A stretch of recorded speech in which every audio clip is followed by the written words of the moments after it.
Hello and welcome to What's in the Box, where I take a game off my shelf and revisit the packaging as if it was factory fresh, even though it's not. It's old and musty and been in the attic for ages. Today I'm going to be looking at Weaponlord on the Super Nintendo, a gory, larger-than-life fighter featuring barbarians and wizards and warriors from a medieval kingdom, I guess. Shall we see what's inside? Come on then. So here we have it, Weaponlord on the Super Nintendo. As you can see, I've got it in a plastic protective case, so let's get that out of there. And here we have it. The box is in fairly good condition. I must have applied some pressure to it at some point, as it's a bit creased there. But on the whole, fairly decent condition. It's from our good friends at Namco, so you know it's going to be a fun arcade experience. So let's flip it over, see what's going on. Enter a harsh medieval world and battle for your life against 7 savage barbarians, all armed and all dangerous, all fighting to be the Weaponlord. But to win the Demon Lord's tournament and fulfill the prophecy of the Warrior's Moon, you must defeat the biggest, baddest, and most skilled killers ever seen in a Super NES fighting game. From that very brief description of this fighting game, there is a lot going on. Let the savagery begin. Weapon-to-weapon collisions for an unrivaled depth, and introducing death combos, the skillful way to decapitate, splatter, and eviscerate your opponent. That sounds like fun. And a couple of other things. We've got weapon combat that redefines blocking, attacking and strategy. 10 special moves per character, including frenzies and death strikes. Devastating new combo system featuring death combos, as mentioned here and shown. Huge, unbelievably ripped warriors with an axe to grind. Oh, now they're getting funny with the puns.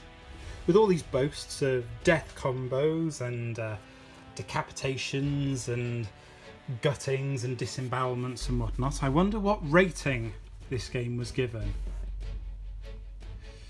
Oh, seems to be absolutely fine for the 11 plus audience. Well, I have played the game, and it is rather gory for a animated fighting game. Anyway, shall we see what's inside? Ah, there we are.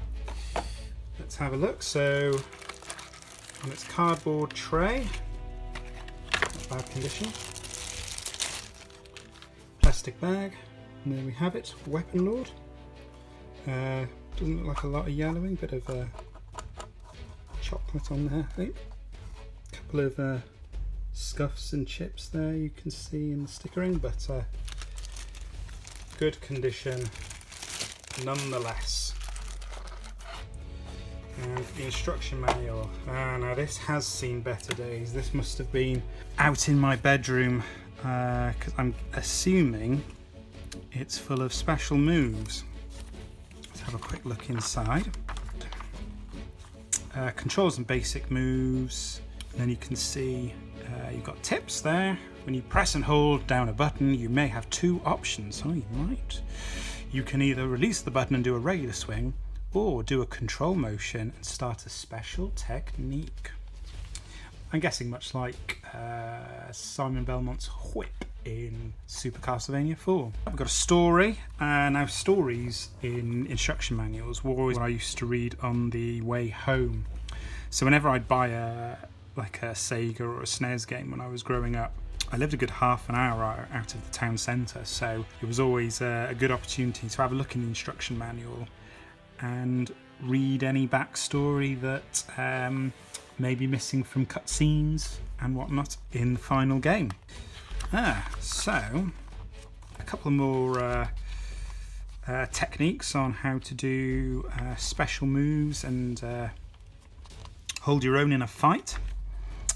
Here we go. What have we got here? I've written something on a post-it note here, or a cue card. Whether that's a lot of old special moves or fatalities, I don't know. And here we have the main characters. We've got Core. He works out. And then there's a load of a couple of special moves there. And then we've got Bane. Not Bane from Batman or The Dark Knight Rises, but Bane here is 6'8", 28 stone, 25, weapons, rock, warhammer, bone hook, lager, sometimes cider, different weapons for different needs. And then we've got Devada, and she wields a twin-bladed staff, and she's 25 years old. And then we've got Telesia, she is 5'10", 11.5 stone, 25, and she wields a claw shield and a talon blade. Zorn, he's got some kind of skull shield. Gentai, and then we've got Zarek. Is he the Weaponlord himself? No, he's just a consummate warlord. I remember he's like a spider man, whether that's a spider on his back or his head is a spider or something. But I remember he's got a web move. So that's our rogues gallery. And then in the back there's a couple more advanced training moves, combo training, and some credits with pictures. This is delightful. So we've got Dave, good boy Dave. We've got Akai and Steve. And then clockwise from left we've got Ken, Ray, Omar, Alvin, and Fred.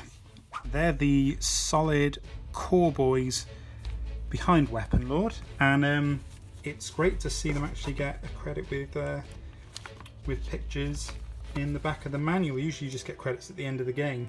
Sometimes it's quite nice to put faces to who's behind the game in the box. So there we have it, ladies and gentlemen. That is Weaponlord on Super Nintendo. Thank you very much for watching What's in the Box. My name's James. Please remember to like and subscribe.